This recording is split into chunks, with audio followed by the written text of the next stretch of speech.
Guys, അപ്പോൾ നമ്മളെ അടുത്തുള്ളത് റിയൽമി 3i എന്ന് പറഞ്ഞ റിയൽമിയുടെ ബഡ്ജറ്റ് ഓറിയൻറ്റഡ് ആയിട്ടുള്ളൊരു സ്മാർട്ട് ഫോണാണ് റിയൽമി 3i. ഇത് വരുന്നത് മീഡിയാടെക് ഹീലിയോ P60 എന്ന് പറഞ്ഞ ഒരു പവർഫുൾ 12 നാനോമീറ്റർ പ്രൊസസ്സറാണ്. അപ്പോൾ നമുക്ക് കൂടുതൽ വിവരങ്ങളിലേക്ക് എടുക്കാം. വീഡിയോയിലേക്ക് പോകുന്നതിന് മുന്നേ നമ്മുടെ ചാനൽ ആദ്യമായിട്ട് കാണുവാണെങ്കിൽ വീഡിയോ താഴെ കാണുന്ന സബ്സ്ക്രൈബ് ബട്ടണും അതുപോലെ അതിനടുത്ത് കാണുന്ന ബെല്ലൈക്കൺ കൂടി എനേബിൾ ചെയ്യുക. അപ്പോൾ നമുക്ക് നേരെ വീഡിയോയിലേക്ക് പോകാം. നമുക്ക് ഫസ്റ്റ് പറയാനുള്ളത്, ഇത് റിയൽമി 3ൻ്റെയും റിയൽമി C2ൻ്റെയും ഇടയ്ക്ക് വരുന്നൊരു ഡിവൈസാണ്. ഇതിൻ്റെ റിയൽമി 3ൻ്റെ പ്രൈസ് 8999, റിയൽമി C2ൻ്റെ പ്രൈസ് 5999. അപ്പോൾ ഇതിൻ്റെ പ്രൈസ് എന്ന് പറയുന്നത് 1999 ഞാൻ പറയുന്നത് 3GB 32 മോഡലാണ്. ഇതിൻ്റെ രണ്ട് വേരിയൻ്റ് ഉണ്ട്. 4GB 64 എന്ന് പറയുന്ന മോഡലുണ്ട്, അതുപോലെ തന്നെ 3GB 32 പറയുന്ന മോഡലുണ്ട്. 4GB 64ൻ്റെ പ്രൈസ് 10,999, 11 രൂപയാണ് വില വരുന്നത്. നമുക്കിതിൻ്റെ ബോക്സിൻ്റെ ഉള്ളിൽ ഇതിൽ കിട്ടുന്നത് 6.2 ഇഞ്ച് ഡിസ്പ്ലേയിലുള്ള നോച്ച് ഡിസ്പ്ലേയിലുള്ള ഡിവൈസാണ്. റിയൽമി 3യും 3iയും കണ്ടാൽ സെയിം ആയിരിക്കും. റിയൽമി 3ൻ്റെ പ്രൊസസ്സർ മീഡിയാടെക് ഹീലിയോ P90 ആണ്, ഇതിൻ്റെ P60 ആണ്. അതാണ് ഇതിൻ്റെ ഡിഫറൻസ്. ബോക്സിൻ്റെ ഉള്ളിൽ കിട്ടുന്നത് നോർമലായിട്ടുള്ള സിം ഇജക്ടർ ടൂള്, അതുപോലെ തന്നെ ഒരു കേസ്, പിന്നെ വാറണ്ടി കാർഡ്, പിന്നെ 5 വോൾട്ട് 2 ആംപിയറിൽ വരുന്ന ഒരു അഡാപ്റ്ററാണ് ഇതിൻ്റെ റിയൽമിൻ്റെ ബോക്സ് കിട്ടുന്നത്. നമുക്ക് ഡിവൈസ് ഒന്ന് ഓൺ ആക്കി നോക്കാം. അതിന് മുന്നേ ഇതിൻ്റെ ക്വിക്ക് സ്പെസിഫിക്കേഷൻസ് ഒന്ന് നമുക്ക് വായിക്കാം. അത് വരുന്നത്, ഇതിൻ്റെ പ്രൊസസ്സർ മെയിനായിട്ട് വരുന്നത് മീഡിയാടെക് ഹീലിയോ P70 എന്ന് പറഞ്ഞ പ്രൊസസ്സറാണ്. അതൊരു അടിപൊളി പ്രൊസസ്സറാണ്, 12 നാനോമീറ്റർ പ്രൊസസ്സറാണ്. പിന്നെ ഇതിൻ്റെ ഡിസ്പ്ലേ വരുന്നത് IPS LCD ഡിസ്പ്ലേ ആണ്, 6.2 ഇഞ്ചാണ് വരുന്നത്. പിന്നെ ഇതിൻ്റെ ബാറ്ററിയാണ് വരുന്നത് 4230 mAh ബാറ്ററിയാണ് വരുന്നത്. ഇത് ഏകദേശം 2 ദിവസം നോർമൽ യൂസ് ചെയ്യുന്നവർക്ക് 2 ദിവസം തന്നെ മെയിനായിട്ട് കിട്ടുന്ന ബാറ്ററിയാണ്. പിന്നെ ഇതിൻ്റെ ക്യാമറ വരുന്നതാകട്ടെ 13 മെഗാ പിക്സലും, ഇതൊരു ഡ്യുവൽ ക്യാമറ സെറ്റപ്പാണ് വരുന്നത്. 13 മെഗാ പിക്സൽ ഉണ്ട്. അതുപോലെ തന്നെ അതിൻ്റെ അപ്പർച്ചർ വരുന്നത് f1.8 ആണ്. പിന്നെ അതുപോലെ തന്നെ ഒരു ഡെപ്ത് സെൻസിങ്ങിന് ഒരു 2 മെഗാ പിക്സൽ സെൻസറും വരുന്നുണ്ട്. പിന്നെ ഫ്രണ്ട് ക്യാമറയെ കുറിച്ച് പറയുകയാണെങ്കിൽ ഇതിൻ്റെ ഫ്രണ്ട് ക്യാമറ വരുന്നത് 8 മെഗാ പിക്സലാണ്. ഇതിൻ്റെ അപ്പർച്ചറൊന്നും ഇൻഡിക്കേറ്റ് ചെയ്തില്ല. അപ്പോൾ നമ്മൾ ആ കാര്യത്തിലേക്ക് പോകേണ്ട ആവശ്യമില്ല, അപ്പർച്ചറൊന്നും ഇൻഡിക്കേറ്റ് ചെയ്യാത്ത ഒരു അവസരത്തിൽ. നമുക്ക് ഫോണിൻ്റെ കാര്യത്തിലേക്ക് എടുക്കുകയാണെങ്കിൽ ഇതിൻ്റെ ബാക്കിലത്തെ ഡിസൈൻ ഒരു ഡയമണ്ട് കട്ടാണ്.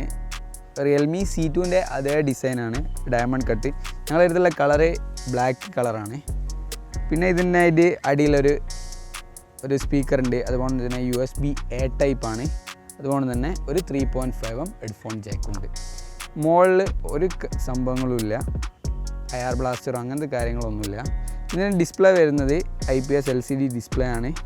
ഒരു നോച്ച് ഉണ്ട്, ഫുൾ സ്ക്രീൻ എക്സ്പീരിയൻസ് ആണ്. ഇതിൽ റൺ ചെയ്യുന്നത് ColorOS 6 എന്ന് പറയുന്ന കസ്റ്റമൈസ്ഡ് OS ആണ്. റിയൽമീൻ്റെ ഒരു നെഗറ്റീവായിട്ട് പറയാനുള്ളത് ColorOS ആണ്. വലിയൊരു സുഖമില്ലാത്ത ഒരു OS ആയതുകൊണ്ട് തന്നെ റിയൽമി ഒരു പുതിയ OS ഇറക്കുമെന്ന് പറയുന്നത് റിയൽമി OS. അപ്പോൾ ബീറ്റ വേർഷൻ റിയൽമി 3 Pro ഉള്ളവർക്ക് ലഭിക്കുന്നതായിരിക്കും. അപ്പോൾ അതിനെക്കുറിച്ചുള്ള വീഡിയോകൾ നമ്മൾ അടുത്തതിൽ ചെയ്യാം. റിയൽമി C2 ആയിട്ട് ഇത് കമ്പയർ ചെയ്യുകയാണെങ്കിൽ റിയൽമി C2ന് ഫിംഗർ പ്രിൻറ്റ് സെൻസർ ഇല്ല, ഇതിന് ഒരു ഫിംഗർ പ്രിൻറ്റ് സെൻസർ വരുന്നുണ്ട്. ഈ ഒരു പ്രൈസ് റേഞ്ചിൽ ഫിംഗർ പ്രിൻ്റുള്ള സ്മാർട്ട് ഫോൺ ആയതുകൊണ്ട് തന്നെ എനിക്കൊരു സജസ്റ്റ് ചെയ്യാൻ പറ്റുന്ന ഒരു മോഡലാണ് റിയൽമി 3i എന്ന് പറയുന്ന മോഡൽ.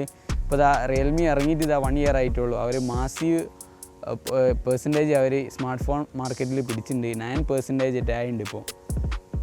ഇതിൻ്റെ ഡിസ്പ്ലേയിൽ ഗൊറില്ല ഗ്ലാസ് 3 എനേബിൾ ആണ്. അപ്പം വലിയൊരു സ്ക്രാച്ച് ഒന്നും ഇല്ലെങ്കിൽ ഇറക്കലൊന്നും വീണാൽ വെളിങ്ങനെ പൊട്ടാതെ സംരക്ഷിക്കാൻ ഈ ഗൊറില്ല ഗ്ലാസ് 3ക്ക് കഴിയും. പിന്നെ ഇതിൻ്റെ LCD ഡിസ്പ്ലേ ആണ്, വലിയൊരു കളറൊന്നുമില്ല. എന്നാലും ഈ ഒരു പ്രൈസ് റേഞ്ചിൽ LCD അല്ലേ കിട്ടുള്ളൂ.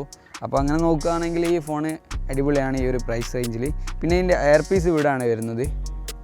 ഇതിൻ്റെ ക്യാമറ നമുക്ക് കുറച്ച് സാമ്പിൾ ഷോട്ട് എടുക്കാം. ഇതിൻ്റെ ക്യാമറ വരുന്നത് 13 മെഗാ പിക്സലാണ്, f1.8 ആണ് ഇതിൻ്റെ അപ്പർച്ചർ. അപ്പോൾ കുറച്ച് ക്യാമറ സാമ്പിൾ ഷോട്ട്സൊക്കെ നമുക്ക് കാണാം. ഇതിൽ 4K റെക്കോർഡിംഗ് ഇല്ല, 1080pയും 720 പിക്സലും എടുക്കാൻ പറ്റുള്ളൂ. ക്യാമറയിലേക്ക് പോകാൻ, വീഡിയോൻ്റെ കേസിലേക്ക് പോകാൻ പറ്റുവാണെങ്കിൽ ഫുൾ HDയിൽ പറ്റും, അതുപോലെ തന്നെ 720 പിക്സലും പറ്റും. 4Kയിൽ ഇത് വീഡിയോ എടുക്കാൻ കഴിയില്ല. ഗൈസ്, ഇത് റിയൽമി 3iയുടെ ഫ്രണ്ട് ക്യാമറയാണ്. ഇതിൻ്റെ മെഗാ പിക്സൽ വരുന്നത് 8 മെഗാ പിക്സലാണ്. എൻ്റെ സൗണ്ട് ഇതിൽ നിന്ന് റെക്കോർഡ് ചെയ്യുന്നത് ഇതിൻ്റെ മൈക്രോഫോൺ വഴിയാണ്. ഇത് ക്വാളിറ്റി ഉണ്ടോ നോക്കി ഗൈസ്. ഇത് റിയൽമി 3i ബാക്ക് ക്യാമറ ടെസ്റ്റാണ്. ഇതിൻ്റെ ക്യാമറ വരുന്നത് 13 മെഗാ പിക്സലും അതുപോലെ തന്നെ 2 മെഗാ പിക്സൽ ഡെപ്ത് സെൻസിങ്ങും ആണുള്ളത്.